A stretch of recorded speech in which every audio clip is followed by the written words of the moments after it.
반갑습니다. 오늘은 구제 잘하기라는 제목으로 하나님의 말씀을 선포하겠습니다. 여러분, 결혼 생활에서 가장 중요한 것이 무엇이라고 생각하십니까? 결혼을 하셨죠? 하신 분들이 많이 계시는데 결혼 생활에서 가장 중요한 것은 무엇이라고 생각하십니까? 예? 관심이요? 맞습니다. 관심이 있어야 되고 결혼 생활에서 가장 기본이 되고 가장 중요한 것은 사랑이라고 생각합니다. 여러분은 배우자를 사랑하셔서 결혼하셨죠? 그렇죠. 혹시라도 배우자를 선택해서 이 배우자 때문에 내가 출세할 수 있겠다 해가지고 배우자를 선택하신 분 계십니까? 없어요. 정략적으로 출세를 위해서 우리가 다른 관심을 가지고 결혼했다라고 한다면 결혼이 이렇게 행복할 수가 없을 것입니다. 혹시 옆에 배우자가 계시면 한번 여쭤보세요. 나랑 왜 결혼했어? 한번 물어보세요. 옆에 배우자가 계시는데 한번 여쭤보세요. 혹시 돈 보고 결혼했어? 이런 분 계세요? 배경 보고 결혼했어? 그냥 했어? 이러면 안 되는 것이죠. 우리 중에는 인물 보고 결혼하신 분은 없으신 것 같습니다. 그리고 또 재물이나 배경 보고 결혼하신 분 없어 보이십니다. 여러분, 사랑이 결혼을 이끌어가는 가장 중요한 베이스가 되는데 우리도 예수님과 영적으로 결혼한 예수 그리스도의 영적인 신부입니다. 그렇죠? 아니에요? 혹시 주종관계로 만나셨나요? 우리 신부라고 하셨잖아요. 예수님이. 그러니까 예수님과 우리의 관계 속에서 가장 밑바탕에는 무엇이 전제가 되어야 하냐면은 사랑이 있어야 합니다. 여러분이 하나님을 섬기시는 것, 하나님을 사랑하기 위해서 섬기는 것이고 헌신하시는 것이고 또 하나님께 물질을 드리고 여러분의 몸을 드리고 모든 그 헌신과 섬김이 하나님을 사랑함으로 인한 결과물이 되어야 하는 것입니다. 오늘 바울은 연보에 대해서 말씀하고 있습니다. 연보라는 말은 지금 잘 안 쓰는데 예전에는 좀 많이 썼어요. 연보가 뭐예요? 헌금이하고는 조금 성격이 다릅니다. 도네이션, 그러니까 성도를 돕는 것이 연보입니다. 우리가 하나님께 예물을 드리고 연보하는 이유도 하나님을 사랑하기 때문입니다. 그렇죠? 예물만 잘 드려도 감사하게 되고 은혜가 넘치게 됩니다. 나의 섬김과 예물을 받으신다는 것이 믿어질 때, 확신되어질 때 은혜가 되는 것입니다. 로마 황제 이 글라우디오 황제 때 예루살렘 지역에 큰 흉년이 듭니다. 이스라엘 지역에. 그래서 예루살렘 교회도 어려움이 찾아왔습니다.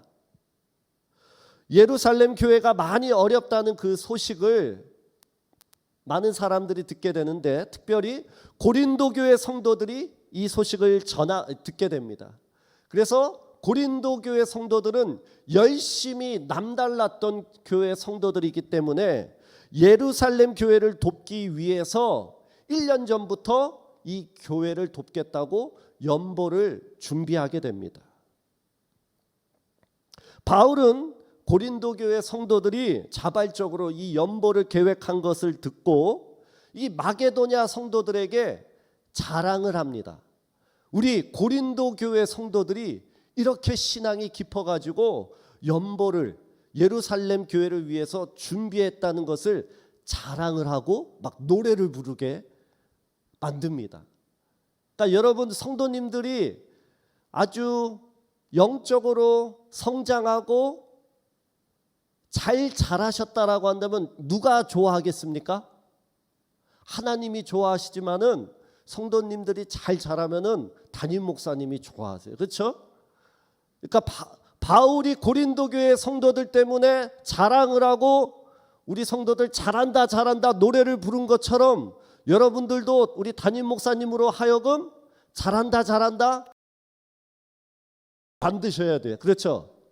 여러분 골칫덩어리가 되고 싶으세요? 그러니까 여러분 때문에 노래를 부르게끔 만드는 그런 복된 인생이 돼야 되는 것이죠. 그렇죠? 이 계획은 주변에 있는 이 고린도 교회의 계획은 주변에 있는 교회 성도들한테 전해져 가지고 선한 영향력으로 작용한 것입니다. 특별히 마게도니아에 있는 빌립보 교회, 데살로니가 교회, 베레아 교회 성도들한테 좋은 자극제가 됐어요. 마게도니아, 혹시 살아가면서 마게도니아 사람들하고 엮여보신 적 있어요? 없죠? 저는 마게도니아 사람하고 엮여본 적도 있어요. 얼마나 다양한 스펙타클한 인생을 살았는지 모릅니다. 그런데 제가 마게도니아 사람한테 좋은 그 인상을 가진 게 아니라 나쁜 일로 엮여본 적이 있어요. 그 사람이 저한테 차를 팔았는데 차를 싹 속여가지고 파는 거예요. 얼마나 고장이 많이 난 차를 팔았는지 몰라요. 그러니까 제가 마게도니아 사람들한테 인상이 좋겠어요? 좋은 인상을 갖고 있겠습니까? 아니죠. 그런데 이 마게도니아 사람들 성도들은 다른 것이에요. 저는 마게도니아, 이 알바니아, 그리스 이쪽 사람들이 거짓말 잘하고 남을 속인다는 것을 저는 알고 있어요. 그래서 제가 그 주한이 자매한테도 물어봤어요. 알바니아 사람들 거짓말 잘해? 남 잘 속여? 그러니까 그렇대요. 그쪽 사람들이. 그런데 마게도니아 성도들은 다른 거예요. 그러니까 성도들은 어떻게 사는 거예요? 다르게 살아야 돼요. 알겠어요? 아시겠습니까? 다르게 사는 사람들이 성도라는 것입니다. 그래서 8장을 보면은 우리가 고린도 후서 8장을 보면은 이 마게도니아 성도들이 어떻게 합니까? 연보를 많이 거둬요. 그런데 이 성도들이 돈이 많고 풍족함 가운데 거둔 것이 아니라 극심한 가난 가운데 환난 가운데도 풍족한 연보를 거뒀다라고 되어 있습니다. 그러나 정작 고린도 교회는 맨 처음에 연보를 걷기로 결심했지만은 교회 내부적인 불화 때문에 거짓 이단들의 공격으로 인해서 연보 보내는 것을 완료하지 못하고 미뤄지게 된 것입니다. 그리고 어느 정도 교회의 문제가 해결되니까 안정을 되찾으니까 바울이 처음에 계획했던 연보 보내는 일을 마무리하라고 다시 권면하고 있는 것입니다. 우리 3절 말씀 읽겠습니다. 그런데 이 형제들을 보낸 것은 이 일에 너희를 위한 우리의 자랑이 헛되지 않고 내가 말한 것 같이 준비하게 하려 함이라. 여러분, 우리가 연보를 잘 보내려면은 어떻게 해야 되냐면은 잘 준비된 연보를 하나님께 드려야 하는 것입니다. 바울은 디도를 포함한 두 사람을 총 세 사람을 이 신실한 세 사람을 고린도 교회로 보냈습니다. 그리고 이 연보를 받아가지고 오는 일에 보낸 것입니다. 2절, 3절, 4절, 5절에 계속해서 나오는 단어가 하나 있는데 무슨 단어냐면은 준비라는 단어가 계속해서 나옵니다. 여러분, 새해가 시작되었는데 어떻게 살 것인지 계획하고 준비하며 살아야 하죠. 그렇죠? 준비하고 계획한다고 다 이루어지지는 않지만은 준비하고 사는 사람하고 계획하지 않는 사람하고 1년의 마무리는 큰 차이가 나게 될 것입니다. 그러니까 연보를 드릴 때도 어떻게 해야 하냐면은 계획하고 준비해야 하는 것입니다. 준비된 연보를 하나님께서 받으시는 것입니다. 여러분, 하나 여쭤볼게요. 여러분은 소득이 생기시면 먼저 연보 계획을 세우시나요? 예물 계획을? 아니면 내 거 먼저 다 사용하고 남으면 연보를 드리시나요? 예물을. 어떻게 하고 계세요? 아무 대답도 없으세요. 어떻게 해야 돼요? 우리는 답은 알고 있잖아요. 그렇죠? 먼저 하나님의 것을 따로 떼어놓고 드릴 것을 계획하고 그 나머지를 우리가 사용해야 되는 것이죠. 여러분이 하나님께 드리는 예물은 하나님께서 사용하시나요? 아니죠. 우리 교회를 운영하는 운영비와 목회자 사례비와 지역사회를 돕고 선교사님을 후원하고 그런 여러 곳에 사용됩니다. 정작 하나님께서 쓰시는 돈은 한 푼도 없으십니다. 하나님은 돈이 필요한 분이 아니십니다. 그럼에도 여러분은 누구에게 예물을 드리시는 것입니까? 하나님께 드리시는 것이죠. 왜 그렇습니까? 예물 자체만 드리는 것이 아니라 예물은 여러분의 마음을 하나님께 드리는 것이고 그 마음의 고백을 신앙 고백으로 드린 것이기 때문입니다. 정작 말씀을 준비하면서 제 자신이 부끄러웠어요. 제가 이렇게 여쭤봤지만은 나는 하나님께 드리는 예물을 인색하지 않게 잘 준비하고 계획하면서 먼저 연보를 드릴 것을 먼저 부끄럼 없이 준비하였는가? 라는 생각을 해보니까 그렇게 하지 못할 때가 많았고 인색할 때가 많았고 우리 성도를 돕는 일에 최선을 다하지 못했던 것이 많이 생각이 났기 때문입니다. 여러분께서 오늘 예배를 드리시기 위해서 그냥 아무런 준비 없이 오셨나요? 준비를 하셨죠. 그렇죠? 몸을 씻으시고 얼굴에 예쁜 화장품도 바르시고 사람들에게 보이기 좋게 하시려고 옷도 깔끔하게 입으시고 여러 가지를 준비하셨을 것입니다. 뿐만 아니라 우리가 예배드리는 이 공간을 위해서 여러분이 잘 모르실 수도 있지만은 섬기는 손길이 있습니다. 여러분이 예배를 잘 드리게 할 수 있기 위해서 방송실에서 준비하고 꽃꽂이로 준비하고 강단 잔식을 하고 또 담임 목사님께서는 청소기를 가지고 청소하시고 여러분들의 섬김이 있다라는 것입니다. 돈 받고 하는 일입니까? 돈 안 줘요. 그렇죠? 그럼에도 사람들이 알아주지도 않지만은 성도님들이 예배를 잘 드릴 수 있도록 자기 시간을 투자하시고 미리 준비하시는 것입니다. 어떤 마음일까요? 우리 성도님들이 예배를 잘 드렸으면 하는 마음으로 섬기는 그 섬김입니다. 자원하여 예배를 준비할 때 그 성도님들은 예배 시간에 더한 은혜를 받게 되는 것입니다. 잘 준비한 만큼 여러분이 예배를 잘 드리게 될 것이고 은혜를 더 받는다라는 것입니다. 마게도냐 성도들의 환난의 그 많은 시련 가운데도 극심한 가난 가운데도 예루살렘 교회 돕는 일에 기쁨이 넘쳤다라고 되어 있습니다. 주는 것이 더 복되고 은혜가 된다라는 것을 그 교회 성도들이 알았던 것입니다. 연보라는 말은요, 버릴 연에다가 돕는 보자라는 한자를 사용합니다. 자기 것을 남을 위하여 버리듯이 버리는 거예요. 그것이 연보라는 것입니다. 여러분 올 한 해에는 여러분 교회를 위해서 자원해서 섬기는 일을 찾아보시면 어떻겠습니까? 주일에 예배만 드리고 자기 시간 뺏기지 않으려고 막 급하게 집에 가지 마시고 주일 여러분의 시간을 연보하듯이, 연보가 어떻게 하는 거라고요? 그냥 돕는 게 아니라 버리는 거라고 하잖아요. 그러니까 연보하듯이 여러분의 시간도 주님 앞에 버리듯이 이렇게 드려야 되는 거예요. 그렇죠? 그러니까 주일에 딱 예배만 드리고 가면요 은혜가 별로 없어요. 그러니까 섬길 때 기쁨으로 섬길 때 더 은혜가 되는 것이에요. 그렇게 자원해서 여러분의 시간을 연보하듯이 버리실 수 있는 우리 성도님들 되시기 바랍니다. 우리 5절 한 번 더 읽겠습니다.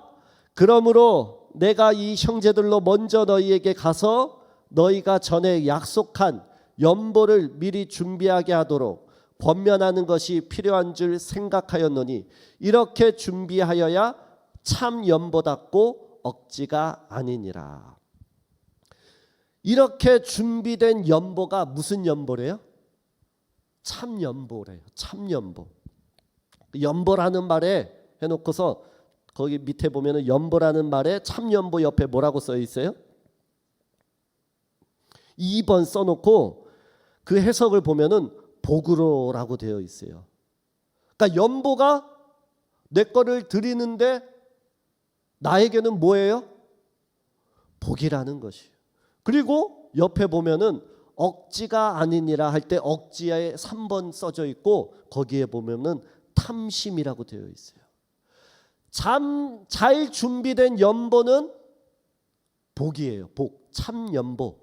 그러나 억지로 드리는 연보는 탐심으로 드리는 연보가 될 수도 있는 것입니다.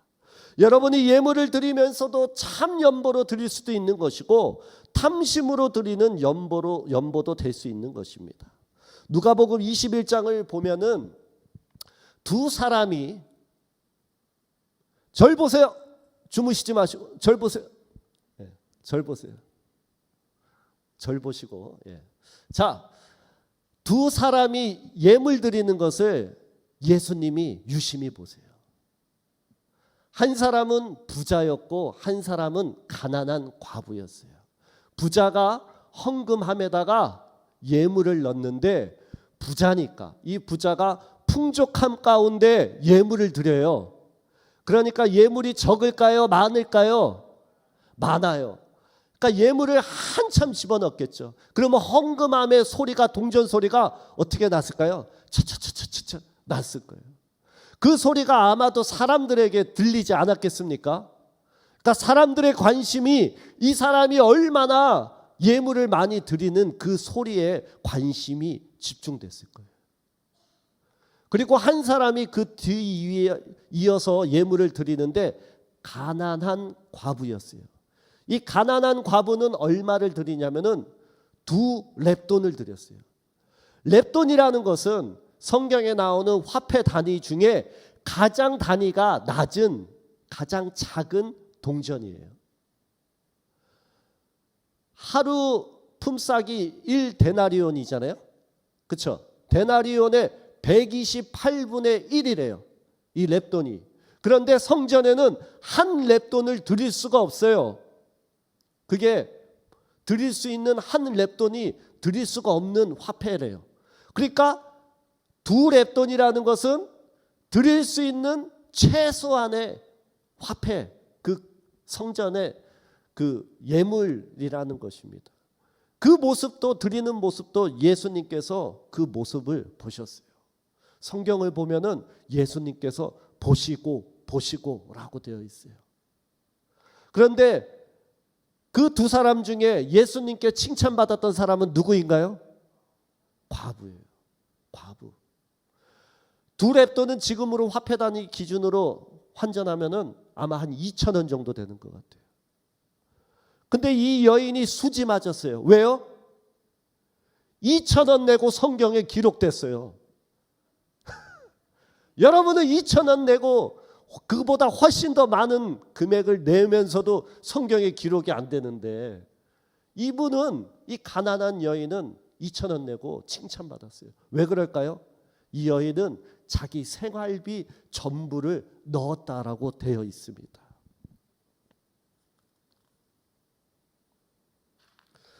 하나님은, 이 예수님은 얼마를 냈느냐로 책망하지 않으셨어요. 그렇죠? 어떤 마음으로 드렸느냐를 가지고 예수님은 판단하셨어요. 그런데 교회는 저 사람은 헌금 많이 하는 사람이야, 저 사람 건들면 안 돼, 이렇게 말하는 것도 있어요. 그러니까 우리가 사람을 헌금을 많이 하는 것으로, 훌륭한 사람으로 판단하면 안 되는 것이죠. 그렇다고 제가 여러분에게 꼭 2,000원 내시라고 말씀드리는 것은 아닙니다. 꼭 2,000원의 은혜 받으시고 2,000원만 내시는 분들이 계시는데 인색하게 하지 마시고, 오늘 말씀에 보면은 많이 심으면은 많이 거둔다라고 되어 있습니다. 그러니까 여러분들이 참 연보가 될 수 있도록 마음을 잘 준비하고 하나님께 드리시면은 그것이 사람들은 몰라도 하늘에서는 하나님께서 인정하시는 예물이 된다라는 것입니다. 또한 7절 말씀 한 번 더 보도록 하겠습니다. 7절입니다. 각각 그 마음에 정한 대로 할 것이요 인색함으로나 억지로 하지 말지니 하나님은 즐겨내는 자를 사랑하시느니라. 아나니아와 삽비라는 자신의 재물을 드리겠다고 먼저 자원했던 사람이에요. 여러분의 그 재산을 팔아가지고 그 재물을 하나님께 드리겠다라고 자원한 사람은 얼마나 믿음이 좋은 사람이겠습니까? 그렇죠? 재물을 팔아가지고. 그런데 이 사람의 마음이 변했습니다. 그러니까 재물이 아까워진 것입니다. 맨 처음에 생각했었던 마음이 정한 대로 할 것이요, 정한 대로 하겠다라고 마음을 먹었으면 그 마음을 그대로 드려야 되는데 이 아나니아와 삽비라가 마음이 변했어요. 그래가지고 어떻게 합니까?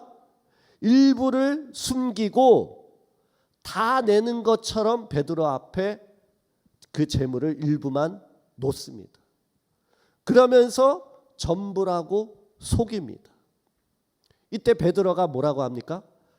사람을 속인 것이 아니라 너가 하나님께 거짓말했다라고 말합니다. 사탄이 가득하여서 하나님을 속였다라고 말합니다.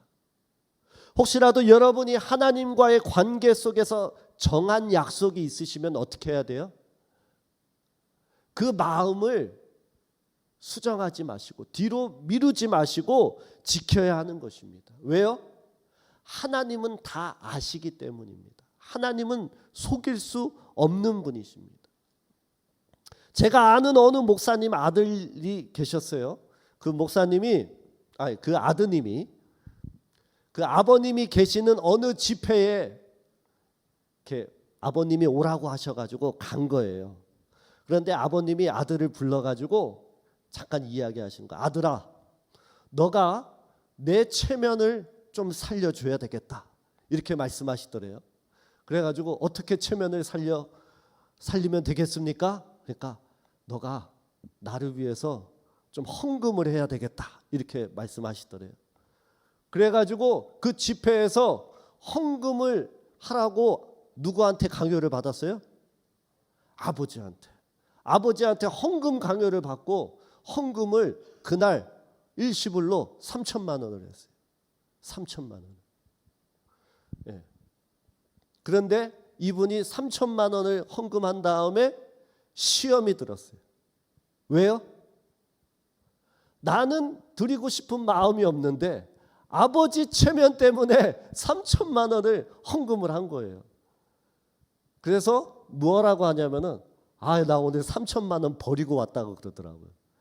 3천만 원 그날 와가지고 그 예물은 어딘가에 귀하게 쓰였겠죠, 그렇죠? 어딘가에 그 필요한 부분에 잘 사용되었을 것입니다. 그러나 드린 사람은 예물을 드리고도 어떻게 됐어요? 마음에 시험이 들었어요. 그래서 예물은 어떻게 드려야 하느냐? 억지로 하지 말아야 하는 것입니다. 아까 억지의 탐심이라고 했잖아요. 그러니까 그 아버님의 체면으로 탐심으로 아들에게 예물을 강요하니까 억지로 탐심으로 드린 예물이 된 것입니다. 여러분, 믿음이 부족하면은 작은 물질로도 시험이 될 수 있어요. 억지가 될 수 있어요. 그러나 믿음이 자라면은 하나님께 큰 물질을 드려도 억지가 아니라 자원으로 즐겨서 드리게 되는 예물이 될 수 있는 것입니다. 여러분은 하나님께 드리는 예물이 아까우십니까? 아까운 분들이 한 분도 없기를 바랍니다. 그러면 우리가 하나님께 예물만 드리기만 하느냐? 아니죠. 그럼 받는 복이 있어요. 우리 10절과 11절 같이 읽겠습니다. 심는 자에게 씨와 먹을 양식을 주시는 이가 너희 심을 것을 주사 풍성하게 하시고 너희의 의의 열매를 더하게 하시리니 너희가 모든 일에 넉넉하여 너그럽게 연보를 함은 그들이 우리로 말미암아 하나님께 감사하게 하는 것이라. 하나님 어떤 분이세요? 하나님은 어떤 분이세요? 네, 풍성하게 주시는 분. 그리고 너그럽게 하시고 우리로 말미암아 하나님께 감사하게 만드시는 분이시라는 것입니다. 성도를 돕고 섬기는 일을 잘하는 성도에게 심을 것을 더 주시고 풍성하게 채우시는 분이십니다. 여러분, 이 땅의 것을 심으면은 이 땅의 것으로 채워주시는 분이십니다. 여러분의 자녀가 잘 되기를 바라시죠? 그렇죠? 남의 자녀는 잘 모르겠는데 일단 내 자녀는 잘 돼야 되겠잖아요. 그럼 어떻게 해야 되느냐? 여러분, 한 가지 비결을 가르쳐 드리면 물질로 많은 분들을 섬기시기 바랍니다. 왜냐? 하나님은 공짜로 받으시는 분이 아니세요. 오늘 말씀처럼 풍성하게 채워주신다라고 되어 있습니다. 여러분의 자녀에게 땅의 기름진 복으로 몇 배 더 채워주실 분이십니다. 제가 간증 하나 하고 마무리하도록 하겠습니다. 제 어머니께서 돌아가신 다음에 감사한 일이 하나가 있었어요. 제 어머니가 돌아가신 게 감사하다는 것이 아닙니다. 그 후에 일이 하나 있었는데 어머니가 돌아가시고 어느 목사님께서 저를 찾아오셨어요. 그러면서 이렇게 말씀하시는 거예요. 그 어머니가 살아 생전에 그 목사님한테 예물을 드린 거예요. 그래서 그분이 그 예물을 가지고 교회를 개척하셨어요. 그래서 이제 건축 헌금을 하신 거죠. 그런데 이분이 사정상 교회 사역, 그 사역을 하시지는 못하시고 중단을 하셨습니다. 그리고 그 드린 예물을 가지고 뭘 하셨냐면은 학원을 운영하셨어요. 그 보증금이 된 것이죠. 그 보증금, 학원 보증금으로 사용하시고 학원을 하고 계셨던 거예요. 그러다가 나중에 뭐라고 하셨냐면은 나중에 내가 다시 이 보증금을 가지고 교회 개척을 할 건데 일단은 우리가 가정을 살리기 위해서 학원을 운영하고 계시다는 그 말씀을 하셨던 것이에요. 저는 근데 이거 몰랐거든요. 우리 어머니 돌아가시기 전까지. 그러니까 어머니가 가지고 있는 그 돈을 다 드린 거예요. 그런데 참 어머니가 돌아가신 다음에 이 말씀을 들으니까 참 마음에 감동이 되더라고요. 어머니가 헛되게 사시지 않았구나라는 감동이 찾아왔어요. 어머니가 많이 아프셔가지고 나중에 우리 엄마는 칠순을 못 보시겠구나 해가지고 환갑 때 제가 가지고 있는 돈을 다 털어가지고 돈을 드렸어요. 목돈이죠, 저한테는. 그런데 제가 드리면서도 이렇게 말씀드렸어요. 절대 이거 누구 주지 말고 엄마를 위해서 고기 좀 드시고 엄마 아프시니까 그렇게 드렸는데 이거를 또 나중에 보니까 어느 목사님을 또 어려운 목사님을 다 드렸더라고요. 그러니까 감사하기도 하지만은 마음속으로는 마음이 좀 그런 거예요. 어머니를 위해서 드렸는데 어머니가 아프실 때 스마트폰을 사용하고 싶으셔가지고 나 다 나으면은 스마트폰 사용하고 싶다 이렇게 말씀하셨는데 요금이 많이 나온다는 이유로 끝내 스마트폰을 쓰지도 못하시고 카톡도 못 해보시고 돌아가셨어요. 참 스마트폰은 사용은 못하셨지만은 그래도 우리 어머니께서 인생을 헛되게 살지 않으셨구나 이렇게 생각이 들더라고요. 혹시라도 제가 이 땅에서 받는 복이 있다라고 한다면은 첫 번째는 하나님의 은혜이고 두 번째는 어머니께서 심은 그 복을 제가 받는 것이 아니겠는가 이렇게 생각합니다. 성도 여러분, 사람에게 심고 여러분은 사람에게 심고 누구에게 받느냐? 하나님께 받는 것이에요. 여러분이 많이 심었다라고 해가지고 사람들이 그분들이 나중에 다 기억을 못할 수도 있어요. 그러나 하나님은 다 기억하세요. 하나님은 여러분에게 주실 것을 아끼는 분이 아니십니다. 그러니까 여러분이 사용하고도 남을 정도로 하늘에 넘치는 곳간을 가지고 계신 분이세요. 그런데 왜 우리가 그 복을 누리지 못하느냐? 사람에게 인색하지 했기 때문에. 그렇죠? 또한 하나님에게 인색했기 때문에. 지극히 작은 자에게 하나에게 한 것이 곧 내게 한 것이니라. 예수님이 이렇게 말씀하셨어요. 그렇죠? 그러니까 우리는 먼저 나누는 삶을 살아야 합니다.